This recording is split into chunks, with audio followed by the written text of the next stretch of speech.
Hey AP Chem, it's Ms. Butler. I have a video for you today on solubility and Ksp. So we're heading back into equilibrium. Alright, so the solubility rules, which we looked at in our first review unit when we did net ionic equations, and we'll see again a little bit just to connect solubility to this. But those solubility rules tell us if something is soluble or insoluble. But the reality is there is a range of solubility. So it's not so black or white, like it dissolves or it doesn't dissolve. Everything dissolves at the very least a little tiny bit, some things better than others.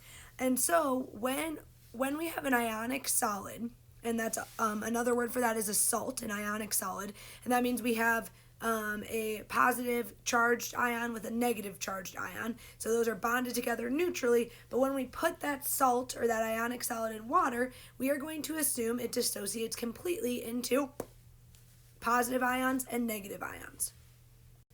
So we can write this these dissolution or the dissociation reactions just like this. We start with a solid. Let's look at that top one, NaCl.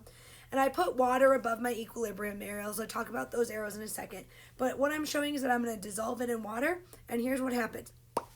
The positive Na plus is floating around and it is now aqueous. It is surrounded by water, and the negative Cl minus ion, the chloride ion, is floating and it is surrounded by water. Okay, we can do the same thing for calcium carbonate. It goes in the water, we have Ca2 plus, and then the carbonate CO3 2 minus polyatomic ion as aqueous. Notice these back and forth equilibrium arrows. What they're telling us is that both reactions are happening at the same rate. So essentially, I have some of this solid breaking into the ions, but I have some of these ions reforming back into the solid. And the rate of the forward and the rate of the reverse must be equal if this is at equilibrium. It doesn't mean I have the same amount of solid and the same amount of ions. It just means that the rate that this is happening is the same for both reactions. So we can write K expressions for these. Remember, K is the equilibrium constant, and we do products divided by reactants, but there are no sneaky solids allowed in the K expression. So if I do my products, this guy and this guy right here, divided by reactants, that's really like divided over 1 because no sneaky solids. Same with this one. This guy, there's my K, no sneaky solids.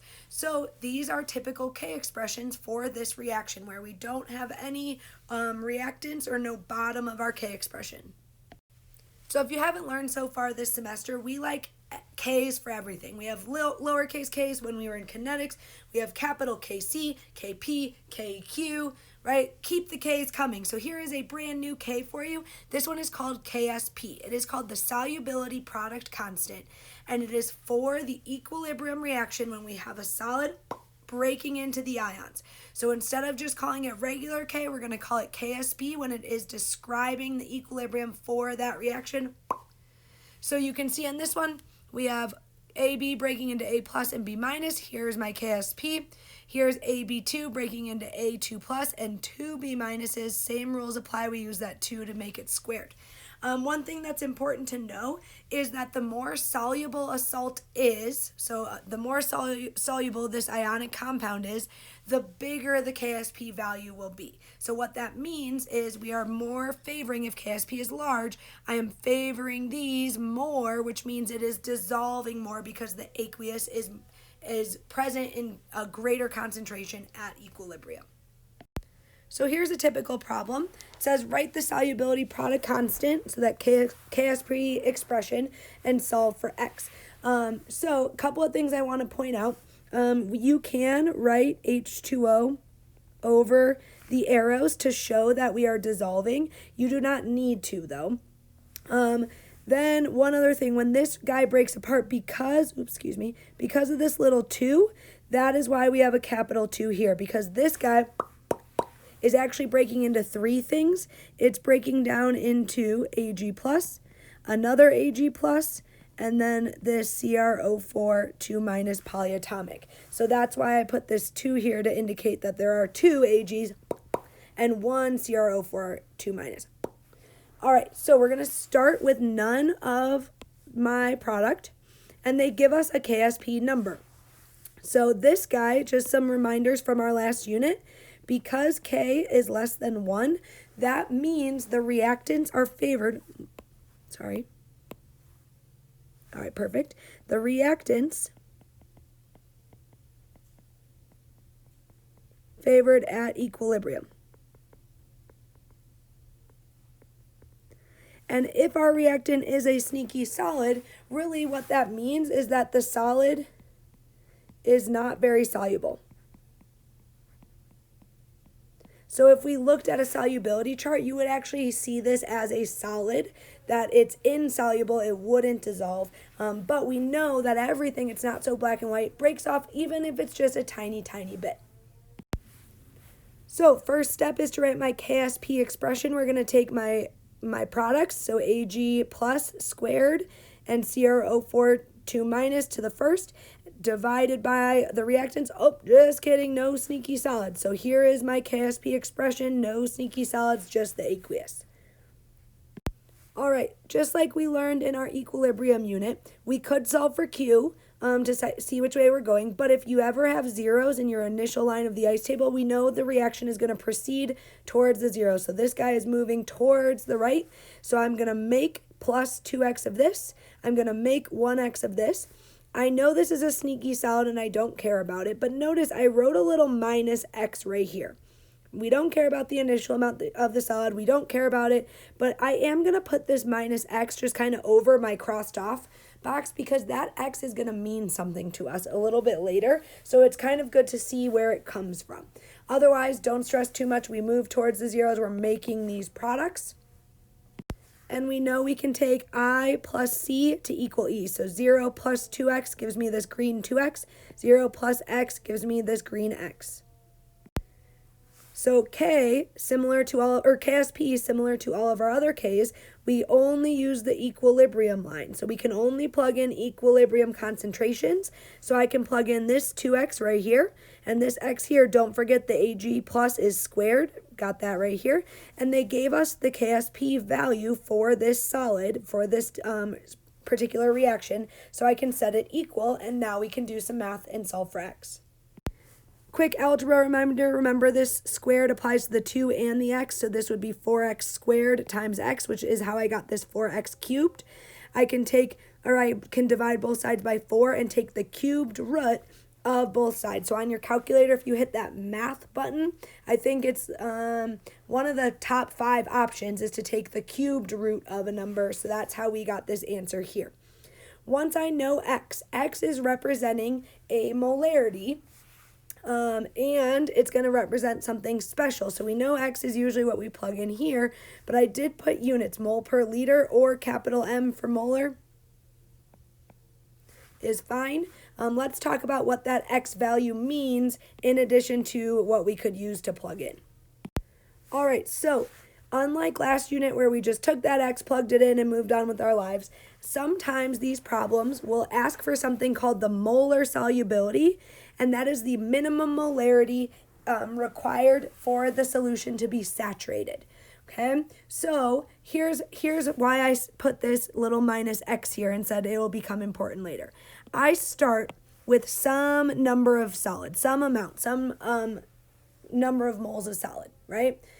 I know we don't care about it in our ice or our ice in our equilibrium, but the reality is I start with a certain amount of a solid and a little tiny, tiny bit of this insoluble thing breaks off into these ions. Well, that value of x is how much will actually break off to make our solution saturated. So if a chemical has a small x value, a small molar solubility, it means it has a low solubility. It is not very soluble. Not a lot of the Ag plus and the CrO4 minus are breaking up. Whereas if this x value is big, it means I'm breaking off a lot of the solid and it's dissolving. It's a high solubility. Okay, so however much of this solid is dissolving is represented by that number x, and that is called molar solubility. All right, so now I'd like you. Yeah, you, right there. I'm talking to you. I want you to try this one. So first, you're going to write the dissolution reaction. So we start with MgOH2 solid. It's going to, because we got our Mg, we got your two OHs. Anyways, I want you to write that reaction. Don't forget your double arrows. I want you to write the Ksp expression, that's called the Solubility Product Constant expression, and I want you to find molar solubility. Don't forget, molar solubility is the same thing as X, so we want you to solve for X. Pause this video, take a couple minutes to try to set this up and figure it out. Alright, hopefully you actually paused the video and tried this. So one thing I noticed is because Ksp is very, very small, less than 1, it means the reactant is favored at equilibrium, which basically means that if I looked at the solubility rules, MgOH2 is probably not listed as something that's likely to be aqueous. But again, we know a little bit, a tiny, tiny amount will break off, and that's what we're solving for. I can write my reaction, MgOH2 solid, double arrows will break into Mg2+. I get this charge from the periodic table, it's in the second column, and then OH is a polyatomic, it's OH minus hydroxide, and there are 2 of those, so that's how I get this 2. We don't care about the sneaky solid. We start with 0. We move towards the 0, so plus x and plus 2x. Remember, we're going to use up a little bit of this, and that's what we're solving for. 0 plus x is x. 0 plus 2x is 2x, and I can plug those into my Ksp expression. Remember, no sneaky solids in the Ksp expression. Because they gave me the value for Ksp, all I'm plugging in are these guys here and solving for x. When I get my X value, and if they just ask for molar solubility, I have that right here, and I put mole per liter, or capital M for molarity, as my unit. Alright, so I talk about this a lot because clearly it was not high school teachers who came up with the words that we use to define things in chemistry, because if the people who invented these things and discovered these things were teaching high schoolers, they would have picked very different names for everything, so that way nobody got confused. But here we are. I'm just a high school teacher. I don't get to change the names, so we're going to work with them. But let's talk through these 3 things that sound very similar, but they are different. The first, Solubility Product Constant. That is Ksp. And it indicates how soluble a solid is in water. It has one value for that given solid reaction breaking into the ions at a certain temperature. We know big K is impacted by the temperature. It will shift one way or the other. If it's endo or exothermic, we increase, decrease, and it changes the value of K. So basically, just make sure your problems are staying at the same temperature. They're not changing temperature mid-problem. You'll be fine. And then it's the molar concentration of the ions raised to their powers, right? Just like we know Ksp is this ion to the power, or to the stoich, or the balanced equation, and this guy. No reactant, so not over anything, because the reactant is always a sneaky solid for Ksp. Okay, the word solubility, the unit for solubility is usually gram per liter, and it's the position at equilibrium. It will change as concentration changes, but really this is what's measured and what we can use on our solubility rules, but it's essentially the grams of substance, how many grams will dissolve to make it saturated. So I should probably talk about what does saturated mean. Well, saturated is equilibrium. So it means that no more can dissolve. We are at the perfect amount. If I added any more sneaky solid, we wouldn't get any to dissolve. We would just have a solid left over at the bottom. So basically, solubility is a measure of a substance, how many grams of that substance will dissolve per 1 liter to be saturated. Okay, something like sodium chloride, it's a very high amount of grams per 1 liter, because we can actually dissolve a lot of salt in 1 liter of water before no more will dissolve. Okay, another word that will relate to one of our labs is oversaturated. It means we've reached a point where no more can dissolve and there's still some solid flecks at the bottom, right? So we can't dissolve anymore, and there's still some sneaky solid at the bottom. We are actually going to do a lab this year, and I'm too lazy to perfectly measure out to get it perfectly saturated. So what I'm going to do is I'm going to give you a solution that is oversaturated. I can't get any more to dissolve. There's still some solid, and what we can do is we can then filter out the solid. Picture this with me here, people. So I take this oversaturated, it's basically got some solid in there, and I put it through a funnel. The extra solid will be stuck in the funnel, and the perfectly saturated, right, no more can dissolve, that perfectly saturated solution will go through the filter into your beaker. So you're going to do a lab this year, and essentially then what we are guaranteeing is this is at equilibrium because I've removed that extra solid that couldn't dissolve. Anyways, so we have solubility product constant, Ksp. We have what solubility is, and now we have this new thing, molar solubility. It is the number of moles of solute dissolving to form a liter of saturated solution, and essentially this is what we're solving for in a lot of these problems. It is X, because it's how much I have a certain amount of solid, how much of it is going to dissolve to get to saturated, which is equilibrium. Okay, let's try one more of these on your own. I want you to write the reaction. So we're taking this BaIO32, breaking it apart. I want you to write the Ksp expression, and I want you to find the molar solubility. One thing to note, look at that. Ksp is not very big. It's less than 1, which means the reactants are favored. This is not very soluble, but everything in this unit can dissolve a little tiny bit. That's what we're getting at.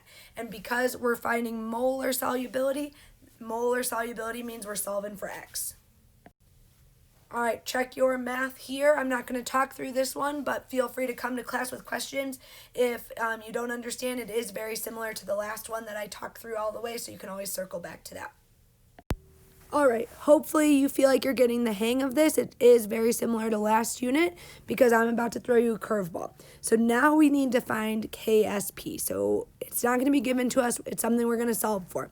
They tell me that 0.0061 grams of this chemical will dissolve in 1,000 milliliters to make this saturated aqueous solution. Calculate the solubility product constant. So that means we're solving for Ksp for this chemical. Well, first of all, I'm going to need to turn my grams into moles. So just a fun review for us. Let's find the molar mass of this solid, CaC2O4. So my molar mass, I have 1 calcium that has a molar mass on the periodic table of 40.08. I have 2 carbons that has a molar mass of 12.01. And I have 4 oxygens, which has a molar mass of 16. I multiply and add all of those different components, and this guy has a molar mass of 128.1 grams per mole. So we need to do some mole island. They gave me this 0.0061 grams. We want grams to cancel out, so I'm going to put the 128.1 grams on the bottom, and that's equal to 1 mole. That's the definition of molar mass on top. So really, I am dividing this guy, 0.0061 divided by 128.1. Grams cancels, and I'm left with this unit mole. My answer is 4.8 times 10 to the negative 5th mole of this CaC2O4. Cool. Well, we know that molarity is the same as X, which is the same as molar solubility, right? That's what we just solved for in the last 2 practice problems was X, and we called that molar solubility. Well, we also know that's the same as moles divided by liters. So I can take my moles, 4.8 times 10 to the negative 5th moles, and divide that by my liters. They gave me 1,000 milliliters. That is the same as 1 liter. And so I get 4.8 times 10 to the negative 5th mole per liter. This is X, or molar solubility. We're not done yet because they asked for Ksp, not molar solubility, but I think that will be helpful for us. So let's write our reaction. I have Ca, and I'm going to actually put this polyatomic in parentheses just because it's not a common one for us. So that's my solid. Put it in water. It's going to break into calcium 2 plus aqueous and C2O4 2 minus aqueous. Set up our ice table. Ice, ice, baby. Do-no-no-no-no-no.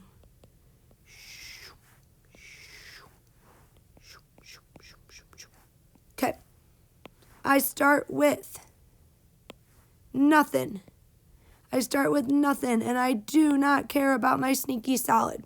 Okay, we move towards the 0, so I'm going to use up some of this, minus X, which we don't really care about. I'm going to make X and I'm going to make X. Both of those are 1X because it's already balanced. So 0 plus X gives me X. 0 plus X gives me X. If I write my Ksp expression, it is going to be Ca2 plus times C2O4 2 minus. No divided by the reactants because it is a sneaky solid. Well, I don't know what Ksp is, so normally we would plug that in, but remember, I do know what X is. So I can say that Ksp will be equal to X times X, which is the same as X squared. So Ksp is going to be equal to 4.8 times 10 to the negative 5th mole per liter squared. And when I do that math, I get Ksp is equal to 2.3 times 10 to the negative 9th.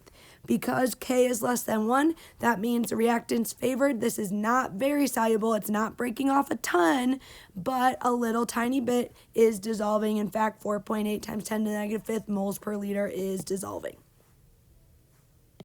Here's that same problem. I would say a little neater, but it looks about the same messiness level. All right, now you're going to try this one. I'm giving you molar solubility outright, so I'm giving you X, and I want you to find Ksp. So in this case, I didn't have to do any grams to moles or anything like that because they gave me molar solubility in the correct unit right away. So I just wrote my reaction, wrote my ice table, wrote a Ksp expression, plugged in those X's. I know what X is because it was my molar solubility right here. Plugged those guys in and was able to solve for Ksp. All right, so on this one, we want to find the molar solubility of an unknown salt. So we have the formula, mx2. It tells me Ksp because that's the solubility product constant. I flipped my words there, I apologize. What is molar solubility of this salt? So the tricky part in this is it stresses us out because we don't know what the chemical is, but because they gave us the formula, that is enough. As long as we know it is a salt, we know it will into the positive and negative ions. So if there is a small 2 down here, that means it must have been the charge of M2 plus. And if there's just a 1 down here, that must have been the charge of X, 1 minus. And because there are 2 X's, we have this big 2. We don't start with any of my products. We don't care about the sneaky solid. So we're moving towards the zeros. We're going to make X. We're going to make 2X. If it helps you to think of what X is, we're using up minus X. That's the molar solubility right there. 0 plus X gives me this. 0 plus 2X gives me this. Ksp, products, divided by, just kidding, no sneaky solids, so it's not divided by anything. Plug in your equilibrium values, X and 2X, set it equal to the provided Ksp value, and we can divide both sides by 4 and take the cubed root, and that gave me my molar solubility of mx2, which is 2.0 times 10 to the negative 4th molar. We can use this value to identify substances. So if I gave you a chart of different ionic compounds with their molar solubility at a certain temperature, you could compare and identify what this salt is. All right, almost done. So some factors that will affect your molar solubility, affect your value of X. The first is very, very, very important. It's called the common ion effect. So here's the definition. If I have a solution that has an ion that's a common ion to the solid, then the common ion effect is in place. So, for example, I'm going to skip these bullets for a second. If I have CaF2 dissolving in water, there's my double arrow to Ca2 plus and 2F minuses. Here is the solution, or here's the equation if we dissolved it in water. Okay? If I add NaF, which has the common ion F minus, right? So I don't really care about the sodium, I care about the fluoride. If I add NaF, that means there's already some F minus in there, right? We're increasing this amount, we're going to shift to the left based off Le Chatelier's principle. So basically, it is CaF2, we say, is less soluble in NaF than it is in pure water. Why is it less soluble? Meaning, why will less of this break apart Why will X, your molar solubility, that minus X for this guy, be a little bit smaller if it's dissolved in a solution of NaF? Well, because there's already some F minus there, which is essentially an increase in your product, so it shifts this way, which means less will dissolve. Okay, so the solubility of a salt is decreased by the presence of a second solute that has a common ion, meaning one of these, calcium or fluorine. Okay, the other factor is pH. So if I have a substance whose anion is basic, it will be affected by the pH. So, for example, I have MgOH2, hydroxide is basic. And so if I add H+, it will react. So H+ and OH- react to make water. Essentially then, if I'm adding H+, I'm removing some of the OH- that has dissolved to make this water. So I'm pulling this away and it shifts this way. It shifts towards the Mg2+ and the OH-. It actually makes it more soluble. So essentially this guy is more soluble in an acidic solution than it would be in pure water. Here's what I'll say. In this unit, I am mentioning this because it does impact H, but I am not going to ask you any questions about pH until we get to acids base. So I want you to just kind of put it in your back pocket. We know that pH will impact, similar to the common ion effect.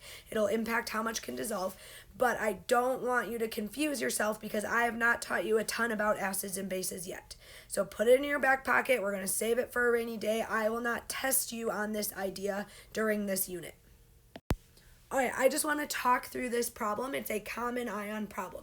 So calculate the solubility, so that's X of CaF2 in water, and then calculate the solubility of CaF2 in a different solution, so not dissolved in water.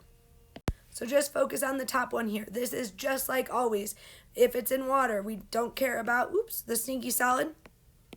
We start with 0, right? We have our plus X, our 2X, and we're given Ksp, so we can plug in these equilibrium lines to X and then 2X, which is squared because of this F, and we can solve for the molar solubility, which is X.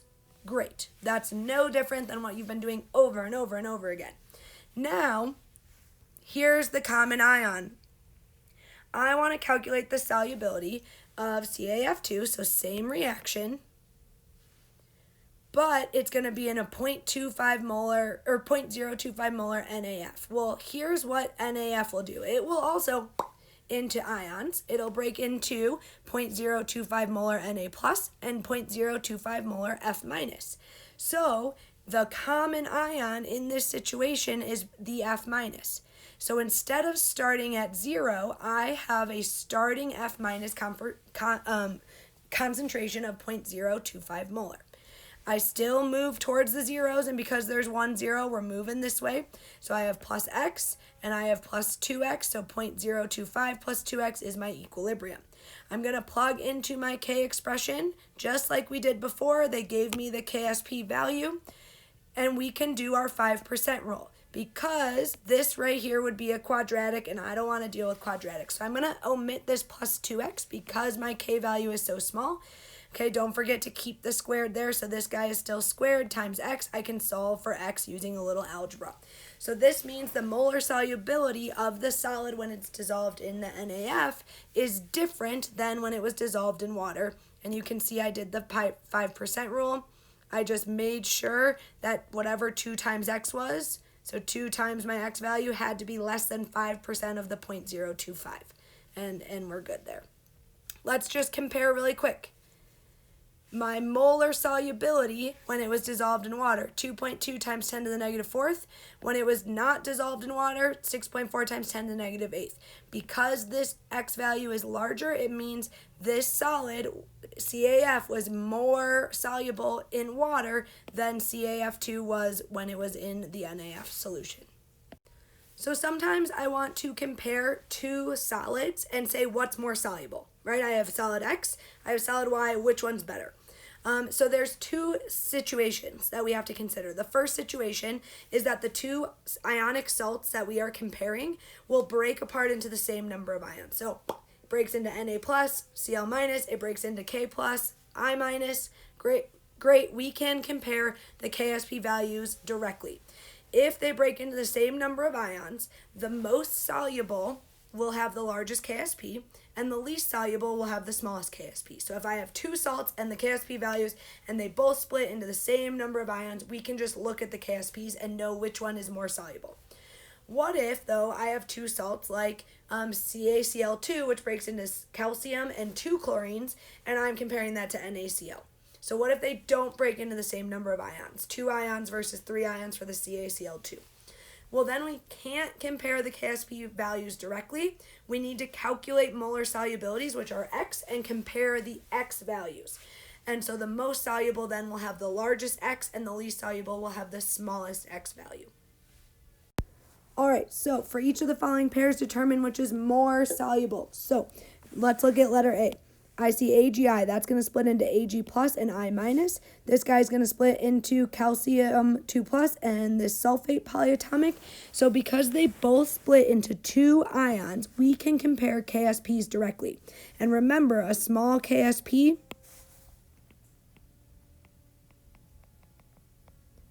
is the same as the least soluble. So in this case, we want the most soluble, so I'm going to choose the one with the larger Ksp. Times 10 to the negative 5th is a bigger number than times 10 to the negative 16th. If you look at letter B, we have Ag plus and I minus, so this guy is splitting into 2 ions. And Ca2 plus and then F minus because there are 2 of them, so this guy splits into 3 ions. Since they split into different numbers of ions, we cannot compare Ksp directly. We have to compare molar solubilities. So in order to do that, we can do our ice tables. And it's going to be Ag plus and I minus.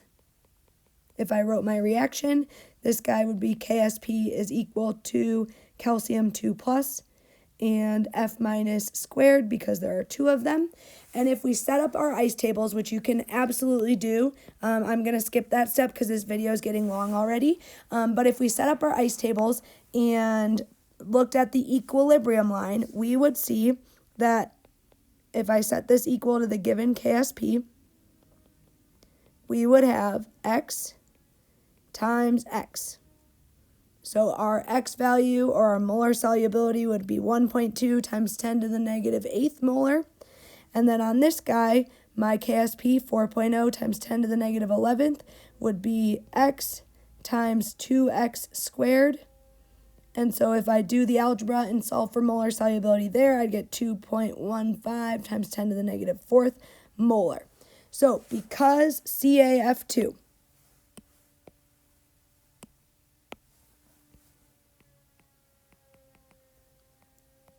has a higher molar solubility,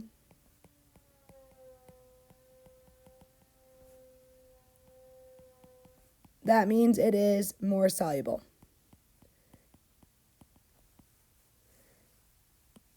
So here's your kind of 2 situations when they break into the same number of ions. You can compare Ksps directly. The bigger the Ksp, the more soluble. When they split into different numbers of ions, you have to do an ice table and solve for molar solubility, which is X. The bigger X value is the one that's more soluble. Hopefully that was a great introduction to Ksp. I hope you like it as much as I do.